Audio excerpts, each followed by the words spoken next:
सभी का स्वागत करते हैं इस भक्ति के समय पे। और हम आशा रखते हैं कि आप सभी लोग खुश हैं और परमेश्वर के वचन में बढ़ रहे हैं और आनंदित है। और हम इस सभी को हम प्रोत्साहित करते हैं इस वचन के द्वारा। तो क्यों ना आज हम परमेश्वर के वचन से पढ़े। तो यूहन्ना की किताब उसका 8 अध्याय 1 से लेकर 11 पंक्ति तक हम पढ़ेंगे। और यहाँ पे परमेश्वर का वचन इस तरह से कहता है, परंतु यीशु जैतून के पहाड़ पर गया और भोर को फिर मंदिर में आया और सब लोग उसके पास आए और वह बैठकर उन्हें उपदेश देने लगा। तब शास्त्री और फरीसी एक स्त्री को लाए जो व्यभिचार में पकड़ी गई थी और उसको बीच में खड़ा करके यीशु से कहा, हे गुरु, हे स्त्री, व्यभिचार करते पकड़ी गई है। व्यवस्था में मूसा ने हमें आज्ञा दी है कि ऐसी स्त्री को पथराव करे, सो तू क्या इस स्त्री के विषय में कहता है। और 6वीं पंक्ति में कहता है, उन्होंने उसको परखने के लिए ये बात कही ताकि उस पर दोष लगाने के लिए कोई बात पाए। परंतु यीशु झुककर उंगली से भूमि पर लिखने लगा। 7 पंक्ति कहती है, जब ये उससे पूछते ही रहे तो उसने सीधे होकर उनसे कहा कि तुम में जो निष्पाप हो वही पहले उसको पत्थर मारे। और फिर झुककर भूमि पर उंगली से लिखने लगा। परंतु वे ये सुनकर बड़े से लेकर छोटे तक एक एक करके निकल गए और यीशु अकेला रह गया और स्त्री वही बीच में खड़ी रह गई। यीशु ने सीधे होकर उससे कहा, हे नारी, वे कहाँ गए? क्या किसी ने तुझ पर दंड की आज्ञा न दी? उसने कहा, हे प्रभु, किसी ने नहीं। यीशु ने कहा, मैं भी तुझ पर दंड की आज्ञा नहीं देता, जा और फिर पाप न कर। तो यहाँ पर हम देखते हैं कि इस वचन के अनुसार कि यहाँ पर सबसे बड़ा परमेश्वर यहाँ पर, और जिस उन लोगों ने, शास्त्री और फरीसी लोगों ने उस स्त्री को व्यभिचार करते पकड़ा और उस स्त्री को लेके आए। और सिर्फ उस स्त्री को लाए, उस पुरुष को नहीं लाए जिसने उस स्त्री के साथ व्यभिचार किया था। सिर्फ यीशु मसीह को परखने के लिए उस स्त्री को लाए। और हम यहाँ पे जानते हैं कि मूसा की व्यवस्था को दिखा रहे थे कि मूसा ने इस तरह से कहा है कि कोई व्यभिचार में पकड़े तो उसको पथराव करके मारे। ये व्यवस्था को वो यीशु मसीह के पास लाए, लेकिन वो नहीं जान पाए कि व्यवस्था देने वाला ही उनके सामने खड़ा है। और हम जानते हैं वहाँ की मूसा से भी बड़ा परमेश्वर यीशु मसीह है।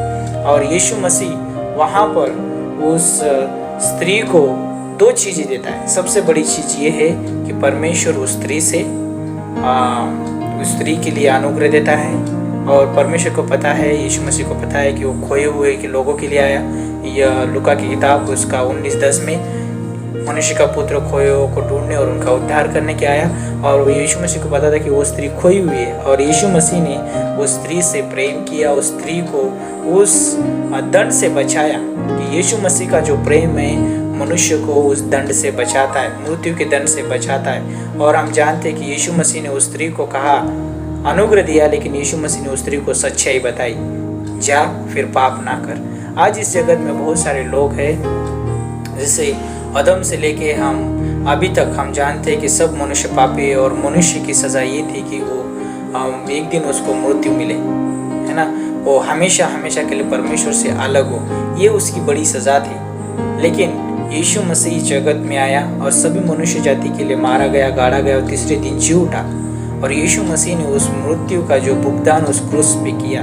तो आज हम जानते हैं कि वो स्वर्ग का परमेश्वर एक पापी मनुष्य के लिए झुकता है ताकि उसको अनुग्रह दे, उसको प्रेम दे। इसलिए परमेश्वर कहता है कि बहुत से दबे हुए लोग मेरे पास आओ, मैं तुम्हें विश्राम दूंगा।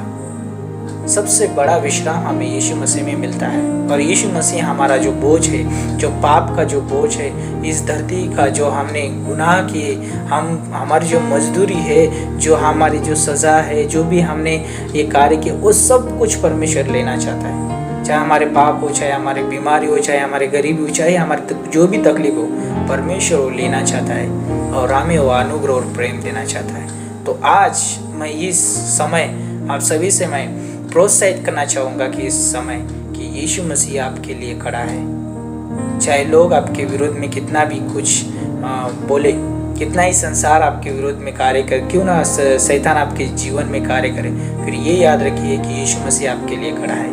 इसलिए रोमियो का 8:31 कहता है, परमेश्वर हमारी ओर है, हमारे विरोध में कौन खड़ा हो सकता है।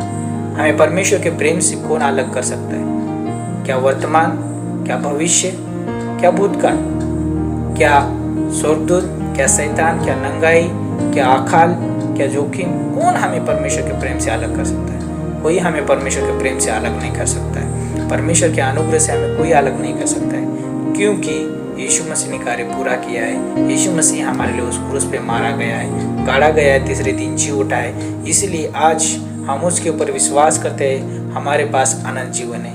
इसलिए आज हमें एक बात हमारे मन में रखना है कि हमारे लिए अनुग्रह देने वाला परमेश्वर, हमें प्रेम देने वाला परमेश्वर हमारे लिए खड़ा है, हमारे लिए वो झुकता है, ताकि हमारी जो भी मजदूरी है वो क्या करे, झुका दे। हमें उस पाप के बंधन से छुड़ाने के लिए परमेश्वर हमारे लिए झुका, और इतना झुका कि अपने आप को शून्य किया, और वो धनी होने के बाद भी वो इस धरती पर आया, कंगाल बना, ताकि हम धनवान बन सके। कितना अद्भुत परमेश्वर का प्रेम है। तो आज इस वचन के ऊपर आप मनन कर सकते हैं। परमेश्वर का अनुग्रह, परमेश्वर का प्रेम हमारे लिए प्रतिदिन नया होता रहता है, और परमेश्वर हमें प्रतिदिन अनुग्रह और प्रेम देता है और सच्चाई भी बताता है। इसलिए हमें परमेश्वर का वचन पे मनन करना जरूरी है। क्यों ना इस समय प्रार्थना करें। परमेश्वर, हम धन्यवाद करते हैं, आपके नाम को ऊंचा उठाते।